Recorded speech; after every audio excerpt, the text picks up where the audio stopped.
ஜியோ மற்றும் ஏர்டெல் நிறுவனங்கள் இந்தியாவில் யூசர்ஸ்க்கு 5G சேவையை வழங்கி நீண்ட நாட்கள் ஆயிட்டு. தற்போது நாடு முழுவதும் கிட்டத்தட்ட எல்லா இடங்கள்லையுமே இந்த இரண்டு நெட்வொர்க்களிலும் யூசர்ஸ் 5G சேவையை யூஸ் பண்ண ஸ்டார்ட் பண்ணிட்டாங்க.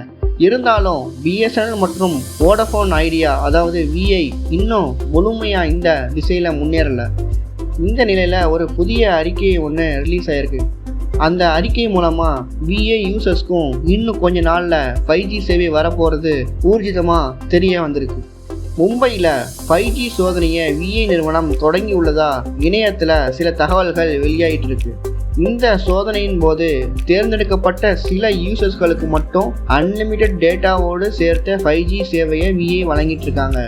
மும்பையில் வசிக்கக்கூடிய சில யூசர்ஸ் இதை ஸ்க்ரீன்ஷாட் எடுத்து சோஷியல் மீடியாவில் ஷேர் பண்ணிட்டு இருக்காங்க. ஆனாலும் விஐ இன்னும் அஃபிஷியலாக இது எதையுமே அனௌன்ஸ் பண்ணல.